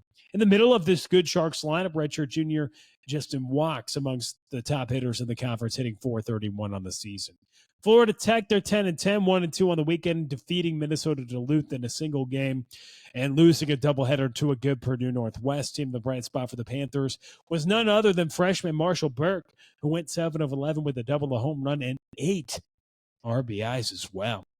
Burke leads the team in hitting at .354. Florida Southern, 8-9 on the year, 3-3 in conference play. Played 3 games this week, hosting and beating Kentucky Wesleyan on Monday and hosting and splitting a 2-game set against the ranked Seton Hill team. The Mocs allowed just 6 earned runs over the weekend And the bullpen performed well, going 7 1/3 of one-run ball on the weekend, too. Casey O'Dell was the spotlight out of the pen with a 3-inning save against Seton Hill, as O'Dell has thrown 9 consecutive scoreless innings across 3 different appearances without allowing an earned run. Eckerd 9-9. They're 2-4 in Sunshine State action. They played 3 games on Thursday to Friday, defeating Notre Dame College on Thursday and splitting a doubleheader against a ranked Wayne State team out of Michigan. Freshman Alex Brazier got an opportunity this weekend and impressed, going 5 of 9, 3 doubles, 3 RBI, 3 runs scored. Prior to this weekend, he had just 12 at-bats as he's looking to play his way into the lineup for the Tritons. Embry-Riddle, a team that played just 2 games this weekend, winning at Valdosta State on Wednesday and beating Minnesota Duluth at a neutral site. Just a 2-game week for them overall. Palm Beach Atlantic 5-12, 1-5 in conference play. Played a single game this week, defeating Cal U. And they are off until Wednesday as they host a doubleheader against Post and Felician before hosting Sonova Southeastern in conference play this weekend. And that's your update on the Sunshine State Conference. And we like those updates on the Sunshine State Conferences. We'll give you the final update across conference, or in this case, a non-conference, and we'll talk about the independents. As once again, thank you to JP Ranieri for covering this as well. So the Mercyhurst Lakers, they went 1-7 going into this past weekend's doubleheader, claimed a big 6-1 victory, ending the Salem's 10-game winning streak. Frankie Gulko, though, overcame a tough start in Game 2, found his rhythm, and led the Tigers on the mound. He has his 4th win, and now he has 29 strikeouts leading the team. Brett Ear stepped up to a critical moment. He smashed a 2 RBI single that shifted the momentum back to Salem, who emerged with a split record, winning this one by a tight score of 7-6. Then on Monday, another split win doubleheader. Jacob Hurley and Jose Lojo displayed their skills against the University of Findlay. Hurley went 3 of 5 with 4 RBI. Lojo was 5 of 9 overall, scoring 4 times. Ear went big fly twice, and Travis Lavendier got his 2nd win with 0 earned runs and 4 Ks over 4 innings. The Tigers' vigorous offense showed out in a 13-4 victory after losing 14-6 earlier in the day. Lojo leads Salem with 23 hits. Mackenzie Wainwright stands out, hitting .468 with 5 home runs, and Tyler Shane has 22 RBIs to his name. Bluefield State at 6-8. They await a return to action after weather-induced cancellations paused their game since March 5th. They are keen to face West Virginia Wesleyan College this week. Virginia State at 6-9. They've been on a break due to weather issues. They look forward to regaining momentum in their upcoming game against the Uville, who's currently 7-5. So that will wrap up our conference, and we'll talk a little bit about previews, but wait until our video on Thursday where we go more in depth about some series. But we'll start us off with some series to kind of think about upcoming this weekend. Yeah, absolutely. A lot of good series. First one you got to look at is in Conference Carolinas. North Greenville and UNC Pembroke, 2 of the best teams in the country, are going to go at it. You have to look at that one. Also, Francis Marion team that's emerging at Barton. Those are 2 really good series out of Conference Carolinas. CCAA also has got an intriguing one, Robert. How about Cal State San Marcos, a team we've continued to talk about a lot, versus Chico State? That's going to be a fun one. In the NE10, I know you're looking forward to this one, Robert. Pace and Adelphi. Good pitching versus good offense. That's going to be fun. GMAC, a couple of teams above 500, Ohio Dominican and Walsh. They're saying, hey, don't just talk about Ashland, talk about us. And one of those teams trying to do something there. GLVC, you got Quincy, Maryville, 2 teams that made it to the Midwest Regional last year. You could just pick any series in the Lone Star, it feels like, just with how competitive it gets. Wingate and Lincoln Memorial Conference matchup in the SAC. That's going to be a lot of fun. I'm looking forward to that one. And then in the Mountain East, it's going to be an interesting one. Charleston and Wheeling, just a Saturday doubleheader, but 2 really good teams. And then in the GAC, Robert, Arkansas Tech, Northwestern Oklahoma, OBU, Arkansas, Monticello, and then Harding and Southwestern Oklahoma, all a lot of fun. And before I give it back over to you, Grand Valley, Seton Hill, non-conference action, highlight it now. And then Regis at Lubbock in a 2-game set, and it is confirmed that it will be in Lubbock, Texas this weekend. Absolutely, and like you said, really pick any Lone Star Conference this weekend. West Texas A&M, UT Permian Basin is one to look out for. Like you said, Regis Lubbock Christian in non-conference action. Texas A&M Kingsville and Arkansas Fort Smith, another one. St. Edwards UT Tyler, another one in the Lone Star Conference that we are and should be looking out for. As we got Augustana, St. Cloud, they're two undefeated teams in NSIC play. That'll be a big series to look at. Auburn Montgomery has caught our eyes a bit. They play at Lee. That'll be a big series in the Gulf South. Lander, Columbus State, another big series. Georgia College in Georgia Southwestern, big series in the Peach Belt. Lander, Columbus State. Spring Hill, Albany State in the SIAC as well. But there's a lot to talk about, too. MIAA, we don't want to forget them. Central Missouri, Washburn, two teams in the country with the most homers in D2 right now. Missouri Southern, Pittsburgh State. They have a big Friday matchup between Tanner Leslie of Pittsburgh State and Colt Gaiman of Missouri Southern. Fort Hays State at 17-6 against a ranked Central Oklahoma team as well. So a lot to look forward to this weekend, Will. Yeah, a lot of really good series, got ranked matchups, all-out battles, two teams with the most homers in the nation going at it, really good teams. Three just highlighted now MIAA series like you just mentioned, but man, there's a lot of good across the country. It's going to be a lot of fun. I know you're going to be particularly drawn to a lot of these series just like me. You got to battle atop the SAC, battle atop the MIAA, kind of without Missouri Southern, but still, you feel like you got to battle atop the Great Lakes Valley Conference, albeit it's early as well with Quincy and Maryville. So a lot of fun to see. I'm looking forward to it a ton. Looking to see how Regis can play in an adverse environment.